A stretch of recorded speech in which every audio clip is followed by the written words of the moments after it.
喺最後一場生死戰，幽助終於打敗咗護魚女。左京願賭服輸，開動引爆器將成座競技場炸咗。好彩幽助佢哋喺最後關頭成功脫險，競技場毀滅，所有嘢都告一段落啦。但係幻海嘅死對大家嘅創傷仍然係冇辦法彌補嘅。護魚女嘅債，唯一嘅願望。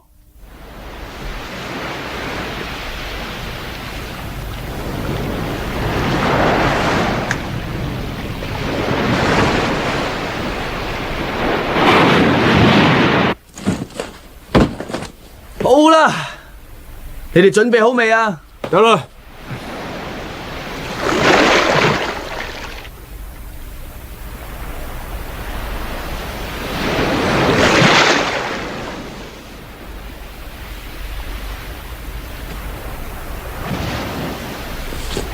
唔講又講，講開又講啊！嚟咗咁耐都冇機會睇下個海。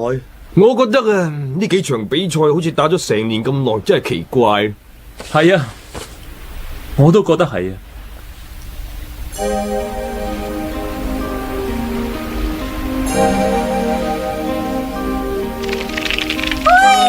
係啊，你隻衰嘢原來平安無事啊！你扮幻海前輩嗰陣啊，幾乎嚇死我咁滯啊！原來你隻衰嘢可以做埋靈界嘅傳話器嘅。貝貝啊，快啲再扮多次幻海前輩啦！喂，我叫你扮多次幻海啊！嚟啦，快啲扮啦！我睇扮啊嘛！喂，扮啦！已經冇可能啦。冇可能？靈界就可以話係一個生存同死亡嘅車站咁樣嘅地方。咁原來人死咗係要去靈界嘅咩？咁啊，當然係要去啦。但係靈界只係一個去地獄嘅中途站嚟嘅啫。哦，死咗嘅人去到靈界，仲可以同人界通到消息嘅。但係唔可以喺靈界逗留得太過耐嘅。而喺過咗靈界之後，大家所要行嘅路又會唔同晒，係死亡之路。我諗幻海大師佢而家已經係啊，我明白啦，佢應該上咗死亡之路啦。好啦，我哋翻去啦，我哋行啦。幻海前輩，再見啦。喂呀，好啦，一切都已經成為定局，冇必要再諗佢啦。做人應該向前看噶嘛，係咪啊？好啦，我決定咗噶啦，由聽日開始就玩翻舊本，玩天光啊！喂，而家唔使翻學啊，跟住又要留班啊，衰仔！哼，佢啲人仲使乜讀書啊？就算點讀啊，佢個頭都係得一堆草啊！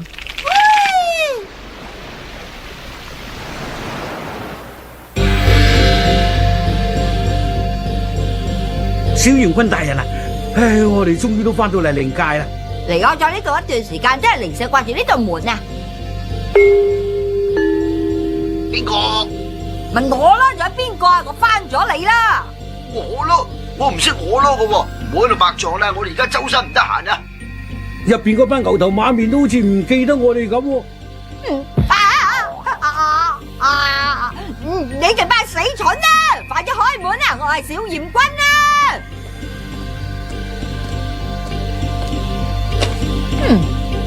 大殿同呢間 office 都好似好陌生咁。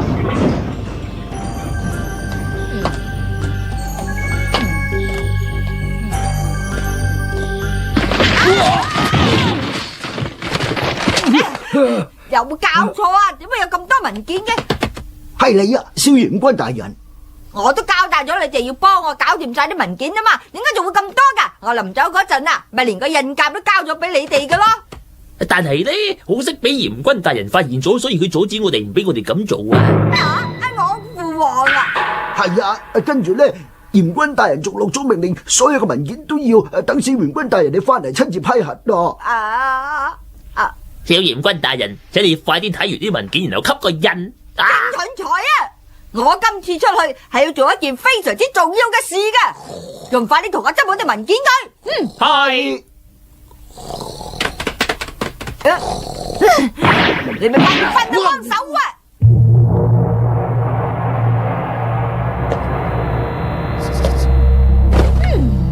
始終都係自己張私家椅坐得最舒服啊！小元軍大人，叫佢入嚟。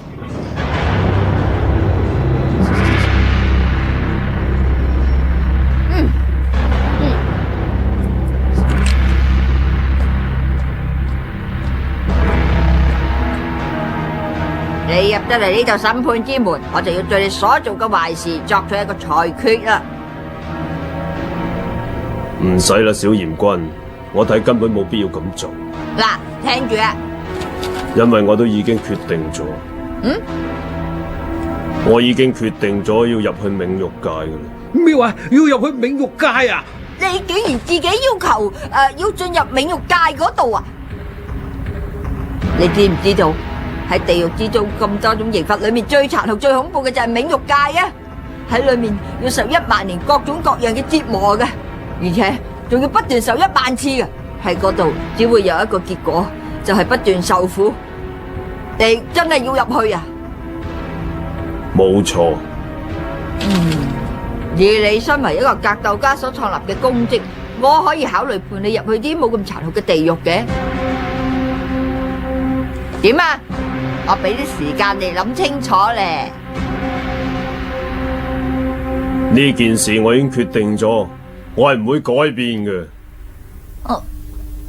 係啊，你真係堅持要去嗰度啦嘛？既然咁，我就為咗成全你，帶佢出去啦。係。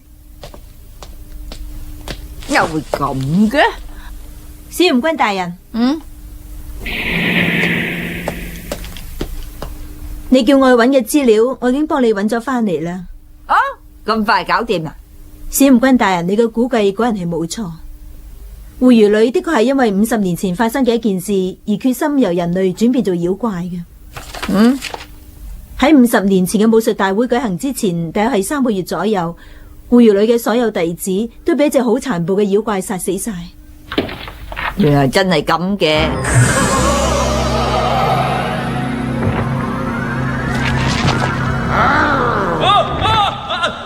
隻妖怪叫做佩蓮，係當年嗰一屆暗黑武術大會嘅奪標大熱門嚟嘅。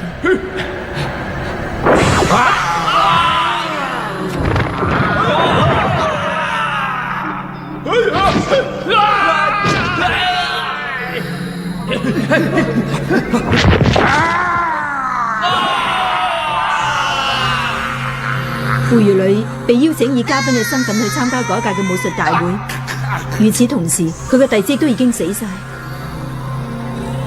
對方根本就係想向狐魚女炫耀自己嘅實力。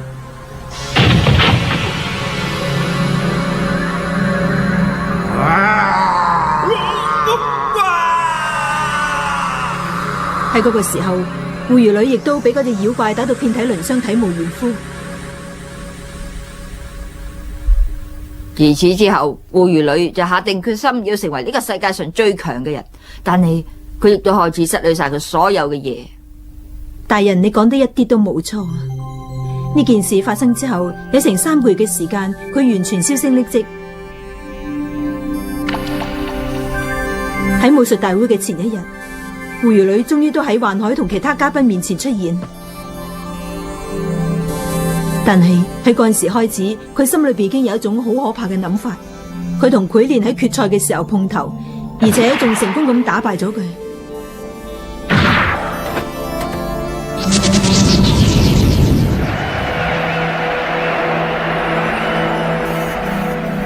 跟住佢講出咗佢得到冠軍嘅願望，就係要變成妖怪。我真係完全冇辦法了解佢。佢呢種行動根本就係自相矛盾嘅做法嚟。因為佢覺得自己就算成功為弟子報到仇，但係佢心裏邊罪疚感永遠都係冇辦法磨滅嘅。因為佢始終都冇辦法保護到自己班弟子。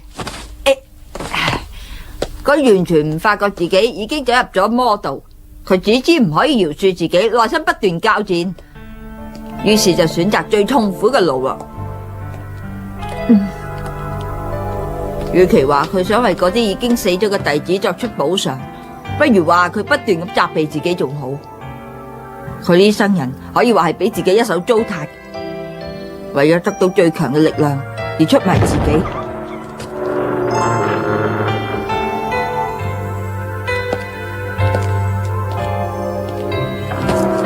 呢個男人真係失敗。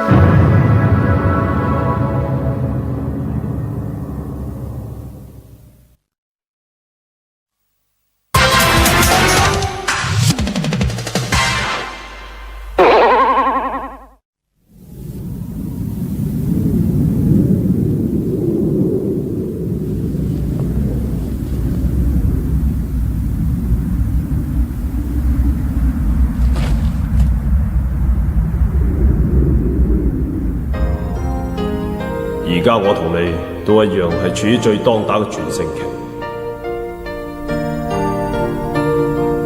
如果時間可以停留咁就好。呢段時間我經常喺度諗，人類嘅身體真係好唔方便。真係嘅。我希望得到一副永遠唔會衰老嘅身體，呢個係我最大嘅夢想嚟。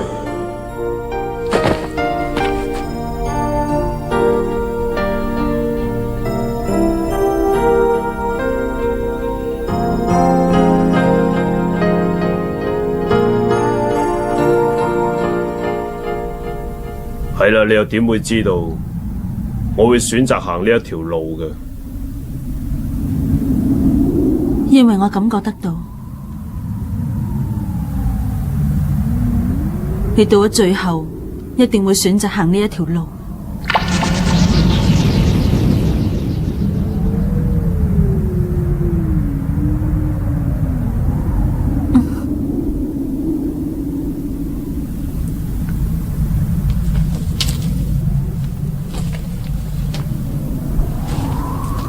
結果證明我冇估錯，你果然係嚟咗。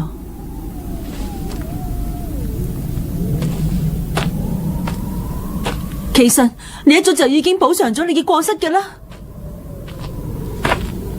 只係因為當時嘅妖怪潰練太厲害啫，當時根本就冇人可以打得贏佢，所以呢個根本就唔係你嘅錯。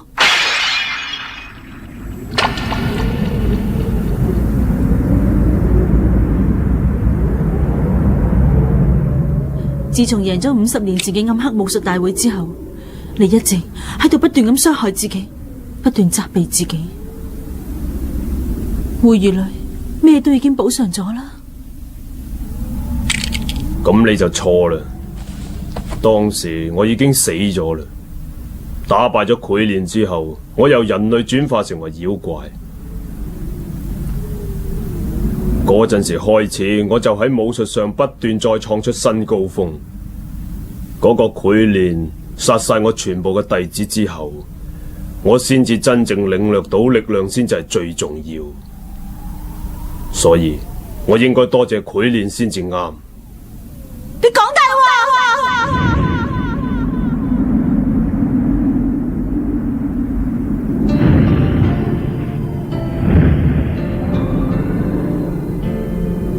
環海，我睇你都係唔好再理我啦。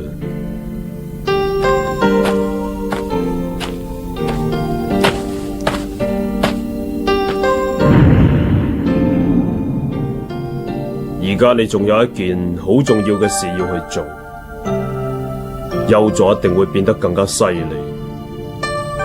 但係萬一行差踏錯，結果就會好似我咁。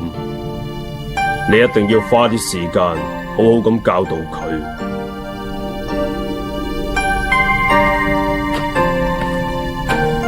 竟然變得咁關心你嘅死對頭，你可以放心，我絕對唔會俾優助行翻你嗰條路嘅。其實我都好佩服你，你可以咁硬嘅。你嘅性格死咗都一樣冇變。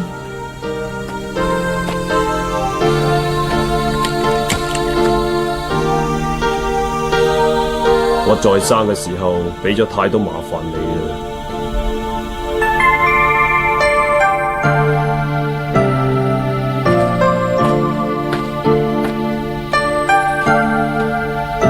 你真係傻，早知今日何必當初。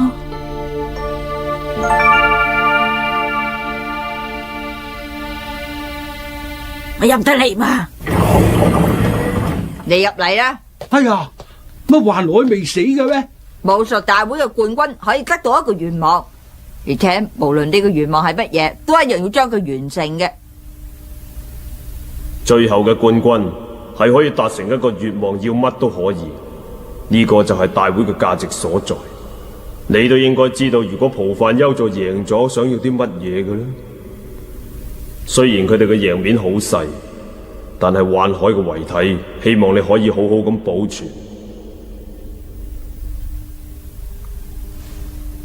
到咗而家再諗翻轉頭，我先至發覺一切嘅嘢都好似喺呢個護魚女嘅掌握之中咁。不過咁都好嘅。各位喺3:20開出嘅豪華直航船，仲有唔夠20分鐘就會開出噶啦，請各位已經買咗飛嘅乘客盡快入閘辦理有關嘅手續，以免延誤開船嘅時間。多謝合作。激氣啊！嗰班女仔究竟搞乜鬼噶？咁耐都仲未嚟。咁啊難怪嘅，女仔梗係要扮下靚。雪菜牡丹同迎子三個不嬲都唔使化妝嘅，係得我個丫烏家姐啫。如果唔化下妝，好似僵屍咁。你咁講係咪即係話？哎呀，冇嘢冇嘢，我即係話阿家姐你化咗妝更加靚咁啫。你死仔啊！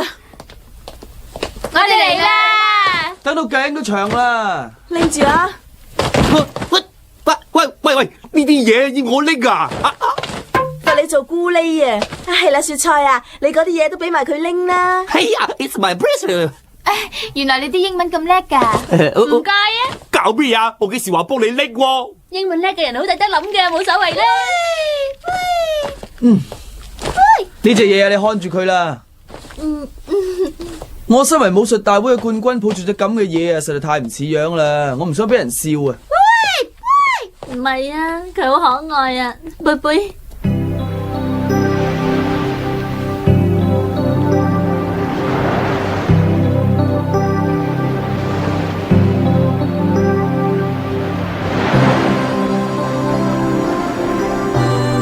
真係好啦，終於可以同呢個島講再見。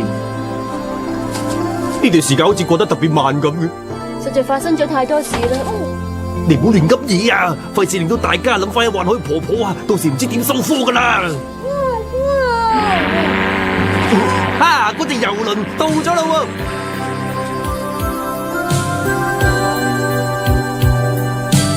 好啦，我哋行啦。好啊，我哋上船啦！終於都可以翻去啦。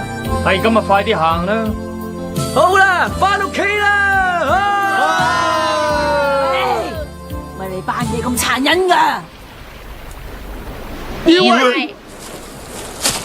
呢一把聲咪係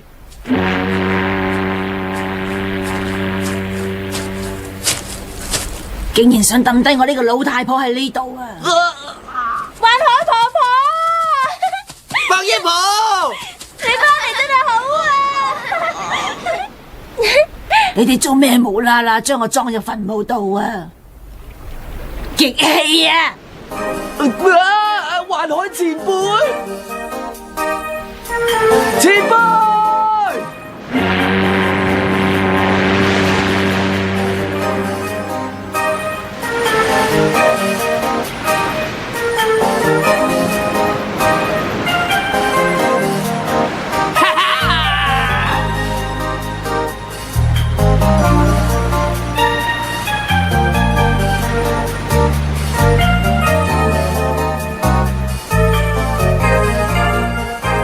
隨住優助佢哋嘅勝利，武術會終於告一段落啦。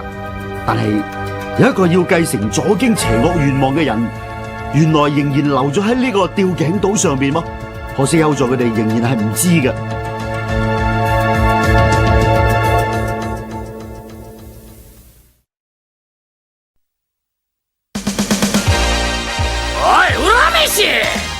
おめえせっかく暗黒武術会が終わってのんびりできるってのによ、帰ってきて早々また喧嘩かい。だがあいつらどうも普通の学生じゃねえな。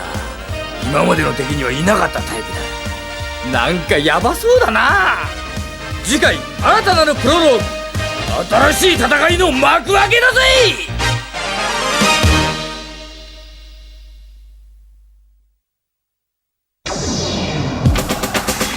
割れた鏡の中映る君の姿、泣いている泣いている、細い月をなぞる指、誰を呼んでいるの、消えた恋の背中、何度でも何度でも君の窓を叩くから、夜の加速度に背中を押されて、人が呆れるように、ただ君を強く抱いてた。アンバランスなキスを交わして愛に近づけよう、君の涙も